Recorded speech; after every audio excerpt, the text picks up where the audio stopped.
Students, तो चलो हम अब नेक्स्ट कॉन्सेंट्रेशन टर्म की तरफ पढ़ते हैं, उसको समझते हैं। तो नेक्स्ट हमारी कॉन्सेंट्रेशन टर्म है वो है मोलैलिटी। ठीक है, that is your molality. Molality को हम स्मॉल m से डिनोट करते हैं। ठीक है, नाउ मोलैलिटी, मोलैलिटी से क्या अलग है मोलैलिटी? ठीक है, तो इट इज, डेफिनेशन देखो, it is number of moles of solute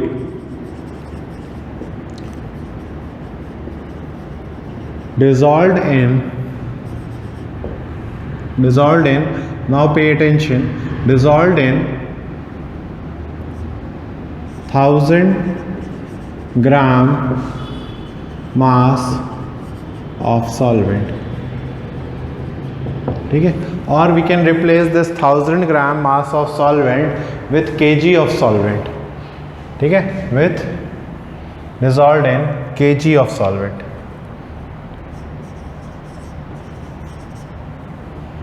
ठीक है, इट मीन्स, देखो भाई इसका भी डेरिवेशन देखते हैं। It means that molality is equal to number of moles of solute upon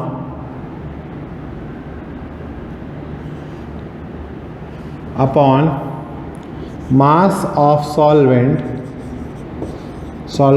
इस तरह डिनोट इन kg। ठीक है, अब बहुत ही ज़्यादा इम्पॉर्टेंट बात यह है कि यहाँ डिनोमिनेटर में सॉल्यूशन नहीं आ रहा है, यहाँ सॉल्यूशन आ रहा है। It is very very important, है ना, वरना मैंने कॉन्सेंट्रेशन टर्म क्या बताई थी बेटा? Quantity of solute. याद करो, कॉन्सेंट्रेशन मैंने बोला था, सब कॉन्सेंट्रेशन जो है वो रेशियो है quantity of solute upon quantity of solution का। ठीक है, बट यहाँ पे देखो मोलैलिटी के केस में एक एक्सेप्शन है कि यहाँ सॉल्यूशन की क्वांटिटी नहीं, यहाँ सॉल्वेंट की क्वांटिटी, वो भी किस में? मास में, और ये किस में? मोल्स में।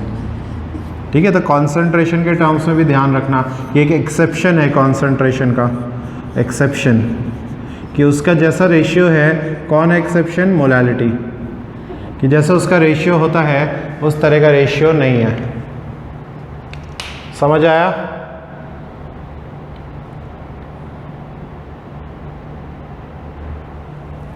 क्लियर हुआ बेटा ये चीज़?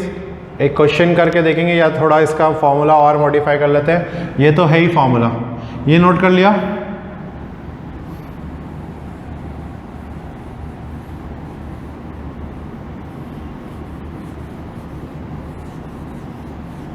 ठीक है, तो देखो इसके फॉर्मूले को हम और क्या लिख सकते हैं? We can write molality is equal to moles. Suppose मुझे फॉर्मूला में लिखाता हूँ वेट गिवन, तो वेट गिवन को मोल्स में कैसे कन्वर्ट करेंगे? मॉलिक्यूलर वेट से करेंगे। तो weight given upon molecular weight तो क्या हो गया, है ना, मोल्स हो गए, और इनटू मास ऑफ सॉल्वेंट। तो मास ऑफ सॉल्वेंट, देखो सॉल्यूट को मैं ए लेता है, अभी तक देखा होगा सॉल्यूट को ए से डिनोट करते हैं, सॉल्वेंट को हम बी से डिनोट करते हैं। ठीक है, तो into molecular mass into wait of solvent, sorry molecular weight नहीं, वेट ऑफ सॉल्वेंट, तो इनटू वेट ऑफ सॉल्वेंट। और अगर वेट ऑफ सॉल्वेंट ग्राम्स में है तो अपॉन में क्या आएगा? हमें तो केजी में ही पुट करना है, तो ग्राम को डिवाइड करेंगे 1000 से, तभी केजी में होगा, तो 1000 ऊपर चला जाएगा। तो ये ठीक है, ठीक है, और मैं उसका ऐसे भी नोट कर लो, वरना मैं इसको ये भी लिख सकता हूँ। देखो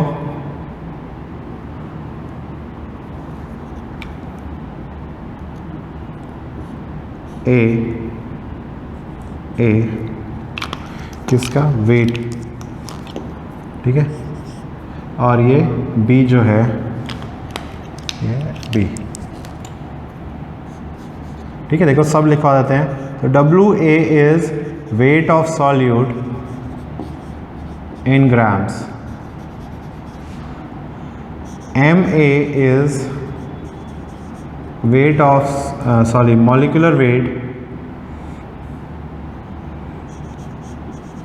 molecular weight of solute in grams. WB is weight of solvent in kgs. kgs या ग्राम्स में होगा अगर WB, अगर ग्राम्स में होगा weight of solvent in grams है तो ग्राम्स को डिवाइड कर देंगे 1000 से। ठीक है, इतनी चीज़ तो दिख रहा है, फोकस में है ये, हाँ ठीक है। तो इतनी चीज़ है, मोलारिटी सॉरी कट हो गया है थोड़ा, स्मॉल m मैंने लिखा हुआ है, आई विल पे अटेंशन थोड़ा नीचे से लिखने को। ठीक है, तो ये हुआ हमारा मोलारिटी।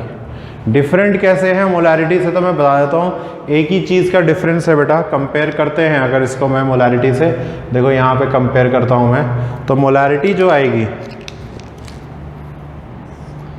है ना, बस कंफ्यूजन हो। मोल्स ऑफ सॉल्यूट तो कॉमन है, मोल्स ऑफ सॉल्यूट तो कॉमन है, बस यहाँ पे क्या आता है, वॉल्यूम ऑफ सॉल्यूशन। तो सॉल्यूशन का वॉल्यूम, सॉल्यूशन में सॉल्यूट प्लस सॉल्वेंट सब आता है, यहाँ पे सिर्फ सॉल्वेंट, सिर्फ और सिर्फ सॉल्वेंट का ही मास चाहिए, वो भी मास चाहिए हमें, और कुछ नहीं चाहिए, है ना। फॉर एग्जाम्पल बीकर ले लेते हैं ताकि समझने में आसानी हो। ठीक है, तो मेरे पास बीकर में सपोज 40 ग्राम NaOH है, तो ये तो क्या हो गया, सॉल्यूट हो गया। मोल्स में कितना हो जाएगा, 1 मोल हो जाएगा। सॉल्यूशन मेरे पास 1 लीटर है, 1 लीटर, तो ये तो वॉल्यूम ऑफ सॉल्यूशन हो गया 1 मोल अपॉन 1 लीटर, मोलारिटी 1 मोल हो गई, बट मोलारिटी 1 मोलर आ गई, है ना। इस सॉल्यूशन की मोलारिटी 1 मोलर होगी, तो क्या इसकी मोलारिटी भी 1 मोलर होगी, नहीं बेटा, नहीं। क्यों, क्योंकि यहाँ पे अब जो 40 ग्राम, मोल्स तो चलो 1 मोल है, पर सॉल्वेंट का जो मास है वो सॉल्यूशन में से माइनस करना पड़ेगा ना। ये देखो सॉल्यूट का, सॉल्यूशन में टोटल किसका आएगा मास, देखो mass of solution is equal to mass of solute plus mass of solvent, है ना। ठीक है, तो mass of solute plus mass of solvent होता है, शाइन कर रहा है बोर्ड, नीचे लिखता हूँ, mass of solution is equal to mass of solute plus mass of solvent. तो अगर हमें मोलारिटी में हमने ये पुट किया है मास टोटल, इससे वॉल्यूम निकाल ली, पर मोलारिटी में कैपिटल M के केस में यहाँ पे सिर्फ यही चाहिए, स्मॉल m के केस में यही चाहिए, तो ये माइनस करना पड़ेगा। सॉल्वेंट का मास चाहिए हमें kg में, तो सॉल्यूशन से सॉल्यूट का मास माइनस करना पड़ेगा, तो फ्रैक्शन डिनोमिनेटर जो है वो स्मॉल हो जाएगा, तो मोलारिटी हमेशा ग्रेटर होती है मोलारिटी से, molarity is always greater than molality. ठीक है, तो ये कंपैरिजन है बेटा between molality small m and capital M, between small m and capital M, ये कंपैरिजन हो गया हमारा। ये चीज़ समझ आई कि नहीं आई भाई, ऐसे करके है ये चीज़। ठीक है, चलो फिर न्यूमेरिकल्स करते हैं कुछ इसके ऊपर एंड देन विल सी। बेटा मोलालिटी के ऊपर 225 gram of aqueous solution contains 5 grams of urea. What is concentration of this solution in terms of molality? मतलब ये क्या कह रहा है कि 225 ग्राम का सॉल्यूशन का वेट है, टोटल 225 ग्राम, तो मास ऑफ सॉल्यूशन जो गिवन है वो है 225 ग्राम। ठीक है, mass of solution 225 gram given है। इसमें यूरिया कितना है, इसमें यूरिया कितना है 5 ग्राम, समझ आया। अब इसकी कॉन्सेंट्रेशन बताओ इन टर्म्स ऑफ मोलालिटी। तो मोलालिटी क्या होती है, मोलालिटी इज, हमें पता ही है, मोल्स ऑफ सॉल्यूट, अब excuse me, moles of solute upon mass of solvent kg में। ठीक है, अब इस सॉल्यूशन के लिए देखो यूरिया क्या है, वो सॉल्यूट है, यूरिया इज सॉल्यूट, और सॉल्वेंट कितना है वो क्या है, वो एक्वस है। जब भी एक्वस आए जलीय है ना, गुजराती में जलीय, तो एक्वस आए तो वो वाटर है। अब सॉल्यूट का मास कितना है 5 ग्राम, सॉल्वेंट का मास कितना हो जाएगा। टोटल सॉल्यूशन में क्या होता है, मास ऑफ सॉल्यूट और सॉल्वेंट बताया था मैंने। तो जब सॉल्यूट 5 ग्राम है तो सॉल्वेंट का कितना हो जाएगा 220 ग्राम, माइनस कर दो है ना, 225 में से 5 माइनस कर देंगे, सॉल्वेंट का आ जाएगा। तो ये आ गया, यही चीज़ें यूज़ करनी है हमें। तो देखो इसको सॉल्यूशन करते हैं भाई। मोल्स निकालने के लिए, मोलैलिटी मोल्स निकालने के लिए बताओ, पहले मोल्स अलग से ही निकाल लेते हैं, चलो अभी सिंपलेस्ट करते हैं, डायरेक्ट नहीं करेंगे। तो मोल्स ऑफ सॉल्यूट कितना हो जाएगा, वेट कितना गिवन है 5 ग्राम अपॉन मॉलिकुलर वेट, यूरिया का होता है 60, जो यूरिया है ना वो होता है NH2CO NH2, कैलकुलेट कर लेना, याद कर लेना, कॉपी में टॉप पे लिख लेना। Molecular weight of urea is 60, molecular weight of glucose is 180, molecular weight of cane sugar है ना इज 342। सो ये मोल्स कितने आ रहे हैं, कैलकुलेट करो, 1/12 देन 0.083 आएगा। इतने मोल्स हैं 5 ग्राम यूरिया के। फिर मोलैलिटी निकाल लो डायरेक्ट, मोलैलिटी देखो, मोल्स तो पुट कर देते हैं 0.083 upon mass of solvent, mass of solvent कितना है 220 ग्राम्स है, ग्राम्स में है तो केजी में चाहिए, डिवाइड करेंगे बाय 1000 डिवाइड करेंगे तो ऊपर आ जाएगा 1000। ठीक है, बस इसको सॉल्व कर दो, आंसर लिख दो बेटा। देखो 0.377 आ रहा है, तो ये हो गई 003.7 मोलल, मोलल बोलेंगे इसको, मोलर इज मोलैलिटी, मोलल, तो molality is 0.377 m, small m। समझ आया क्वेश्चन, ये इस तरह से नोट कर लो भाई इसको। ठीक है, तो मोल्स निकालने हैं और मास ऑफ सॉल्यूशन में से हमें सॉल्वेंट का मास निकालना है। देखो मैं ये भी लिख देता हूँ कि सॉल्वेंट का जो मास है या सॉल्यूशन का जो मास है, इसका भी डेरिवेशन देखो, वो होगा मास of solute plus mass of solvent. तो सॉल्यूट का मास तो 5 ग्राम था, सॉल्वेंट का फाइंड करना था, सॉल्यूशन का मास गिवन था 225, तो मास ऑफ सॉल्वेंट यहाँ से हो गया 220 ग्राम, ये भी लिख दिया है मैंने। ऐसे ही हर क्वेश्चन में करना पड़ेगा, अगर गिवन है तो अच्छी बात है, नहीं गिवन है तो हमें फाइंड करना पड़ेगा। दिया है फोकस में, क्लियर है सबको, ठीक है भाई। चलो फिर नेक्स्ट क्वेश्चन की तरफ बढ़ते हैं, है ना। नेक्स्ट क्वेश्चन, तो नेक्स्ट क्वेश्चन लिखो। नेक्स्ट क्वेश्चन देखो क्या कह रहा है कि डेंसिटी ऑफ 3 मोलर NaCl, ये मेरे पास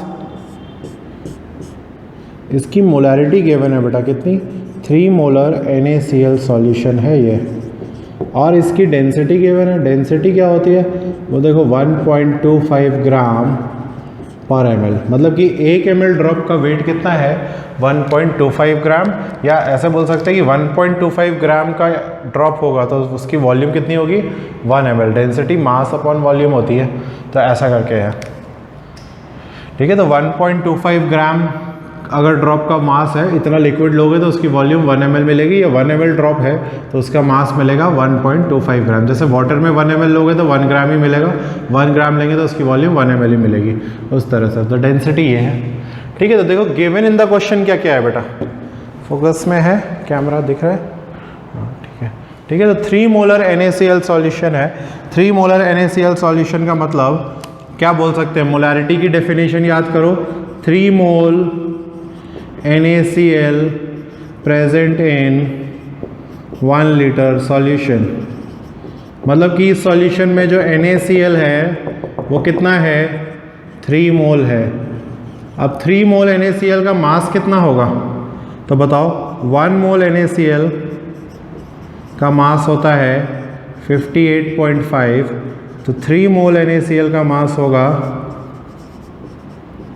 58.5 इंटू 3, कितना आएगा, सॉल्व करो, 5 3 ज़ा 15 है ना, 1 कैरी, 8 3 ज़ा 24 एंड 1 5 3 ज़ा 15 टू 17, 175.5 आया।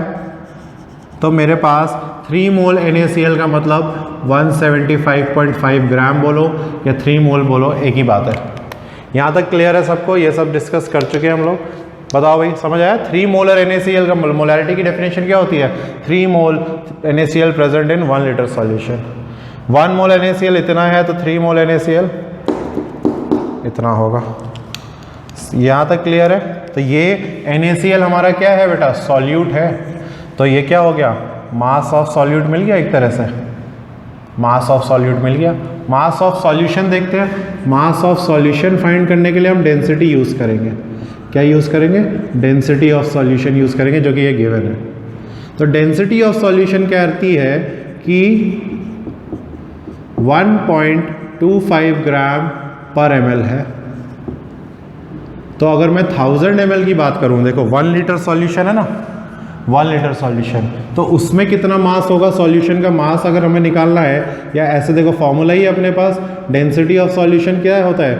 Density of solution is mass of solution upon volume of solution, है ना। तो मास ऑफ सॉल्यूशन फाइंड करना है हमें, डेंसिटी पता है, वॉल्यूम पता है, ये वॉल्यूम ऑफ सॉल्यूशन पता है। पुट कर दो 1.25 और यहाँ पे 1, तो मास 1.25 ग्राम पर ml, और वॉल्यूम ऑफ सॉल्यूशन तो लेकिन लीटर में है ना। अगर ये ml में है तो इसको भी ml में पुट करो, तो देखो 1.25 ग्राम पर ml is equal to mass of solution, और वॉल्यूम ऑफ सॉल्यूशन जो कि 1 लीटर है उसको क्या लिख सकते हैं? 1000 ml। तो इधर ले आओ, तो 1.25 ग्राम पर ml इंटू 1000 ml, ये हो जाएगा हमारा मास ऑफ सॉल्यूशन। ml से ml कैंसिल हो गया, मल्टीप्लाई कर दो। मास ऑफ सॉल्यूशन कितना आया बेटा? 1250.0 ग्राम्स। तो mass of solution is 1250 grams. Mass of solute कितना मिला? ये मोलैलिटी कैलकुलेट करनी होती है, तो मोलैलिटी का फॉर्मूला क्या है? Moles of solute upon mass of solvent in kg। तो देखो मोल्स तो ऑलरेडी पता है ना, 3 मोलर है तो 3 मोल्स। मोल्स तो डायरेक्टली भी पुट कर देंगे। मास ऑफ सॉल्वेंट कहाँ से निकालेंगे? तो मास ऑफ सॉल्वेंट के लिए हमने ये दोनों चीज़ें ली हैं। सॉल्यूशन का मास मिल गया, सॉल्यूट का मास मिल गया। तो देखो मास ऑफ सॉल्वेंट हमें पता है, या मास ऑफ सॉल्यूशन होता है mass of solute plus mass of solvent. तो सॉल्यूशन का मास है 1250, सॉल्यूट का मास है 175.5, तो प्लस मास ऑफ सॉल्वेंट। तो मास ऑफ सॉल्वेंट आएगा, इसको माइनस करो बेटा इससे, है ना। तो 1250 माइनस 175.5 करते हैं, तो 10 में से 5 गया 5.94, है ना। देन 7 है ना, 14 हुआ, 14 में से 7 1074.5 ग्राम्स। ये हमारे पास आ गया मास ऑफ सॉल्वेंट। इसको पुट कर देंगे यहाँ पे, बस ठीक है। तो मास ऑफ सॉल्वेंट ग्राम्स में है, केजी में कितना हो जाएगा? ये इसको डिवाइड कर दो 1000 से, तो ये हो जाएगा 1.074 kg। ठीक है, पुट कर दो यहाँ पे। तो अगेन मोलैलिटी के लिए मैं सॉल्व कर रहा हूँ। मोल्स तो मेरे पास 3 हैं, 3 मोल्स ऑफ सॉल्यूट जो कि NaCl है अपॉन 1.074, तो 1.074 kg। सॉल्व करो, अप्रॉक्सीमेटली शायद 2.79 मोलर आना चाहिए। ठीक है, एक बढ़िया क्वेश्चन है ये, NCERT में भी दिया हुआ है ना। ये फिर से देखते हैं इसको, फिर से देखते हैं। हमें डेंसिटी गिवन थी और 3 मोलैरिटी ऑफ NaCl गिवन था। तो हमने ले लिया भाई, बीकर ले लिया। बीकर लेना ही है, मैंने बोला ना बीकर लेना है बेटा। फिजिकल केमिस्ट्री में विजुअलाइज करेंगे तो थोड़ा इजी पड़ता है। तो मैंने बीकर लिया, बीकर में मेरे पास 3 मोलर NaCl सॉल्यूशन है। 3 मोलर का मतलब मैंने समझा अपनी स्टडी से कि 3 molar means 3 mole NaCl present in 1 litre solution. ठीक है, तो वो 1 लीटर सॉल्यूशन, 3 मोल NaCl मतलब 1 मोल मतलब 58.5, तो 3 मोल मतलब 175.5 ग्राम्स। अब मास ऑफ सॉल्यूट आ गया कि इतना मोल है तो इतना ग्राम है, सॉल्यूट इतना है। तो अब डेंसिटी मास ऑफ सॉल्यूशन ले लेते हैं, हमें सॉल्वेंट भी तो चाहिए, सॉल्वेंट नहीं है तो हमारे पास क्या गिवन है, डेंसिटी गिवन है। देखो भाई डेंसिटी को कैसे यूज़ कर सकते हैं, तो डेंसिटी ऑफ सॉल्यूशन गिवन है, मास ऑफ सॉल्यूशन गिवन है, फॉर्मूला अप्लाई करेंगे, density of solution is equal to mass upon volume, units same रखनी पड़ेगी। जब तुम डेंसिटी ग्राम पर ml में रख रहे हो तो वॉल्यूम लीटर में रखोगे तो आंसर नहीं मिलेगा ना बेटा सही, फिर वही कहोगे कि ऐसे ही करा था पर याद नहीं आ रहा, आंसर नहीं आ रहा। तो ml में यूनिट्स तो सेम होनी चाहिए, यूनिट सेम करो, कैंसिल हो गया, हमारे पास ग्राम्स में मास बच गया 1250 ग्राम्स। बस यहाँ से सॉल्वेंट का मास निकाल लो, है ना, सॉल्वेंट का मास निकाल लेंगे, उसको केजी में कन्वर्ट करेंगे और पुट कर देंगे, हमें मोलारिटी मिल जाएगी। क्लियर हुआ ये सब कुछ? ठीक है, तो एक दो क्वेश्चंस मैं होमवर्क में दूंगा, दो क्वेश्चंस आप करेंगे और बस हमारा ये लेक्चर जो है वो कंक्लूड हो जाएगा बेटा टॉपिक। तो होमवर्क में दो क्वेश्चंस हैं बेटा मेरे पास, कल के लेक्चर में डिस्कस करेंगे, तुम लोग ट्राई करो और मुझे सेंड करो, कमेंट्स में लिखो। पहला है कि 518 gram aqueous solution contains 18 gram glucose, है ना, कि मेरे पास 518 ग्राम बीकर बनाना, बीकर बना के करना। क्या कह रहा है कि 518 ग्राम ऑफ एक्वस ग्लूकोज है which contains 18 gram of glucose. ठीक है, एक्वस सॉल्यूशन है कितना 518 ग्राम, उसमें ग्लूकोज कितना है 18 gram. Find molality of the solution, find molality of the solution. उसके बाद सेकंड क्वेश्चन देखो, molality of NaOH solution is 4, molality given है। क्या कह रहा है, बीकर लो, बीकर में NaOH सॉल्यूशन फिल करो, सॉल्यूशन फिल करो, NaOH ड्रॉ करो, उसकी मोलालिटी कितनी है 4। जैसे यहाँ पे मोलालिटी गिवन थी तो मोलालिटी कितनी थी, यहाँ पे मोलालिटी गिवन है स्मॉल m, तो molality of NaOH solution is 4। Find weight of solution if weight of solvent is 500 gram. लो भाई बढ़िया, थोड़ा सा घुमा फिरा दिया है, जैसे speed is equal to distance upon time का क्वेश्चन करवाता क्या मैं, टाइम इस बार टाइम दे दिया और स्पीड है और तुमसे डिस्टेंस पूछ रहे हैं। ठीक है, बस थोड़ा सा इतना ही घुमाया है। मोलालिटी गिवन है, वेट ऑफ सॉल्वेंट गिवन है, सॉल्यूशन का वेट निकालना है, सब कुछ इसी क्वेश्चन में हो जाएगा, बस थोड़ा सा ट्विस्ट एंड टर्न्स। ठीक है, ट्राई करेंगे सब लोग और कल हम इसको लेक्चर में डिस्कस करेंगे, यही दोनों क्वेश्चंस पहले, फिर हम मोल फ्रैक्शन पढ़ेंगे, mole fraction. Okay, I hope फिर क्लियर होगा ये सब चीज़ें। ठीक है, आप ट्राई करेंगे, ट्राई करने पे समझ आ जाएगा मोलारिटी, मोलालिटी में difference, numericals and everything. Okay, then thank you.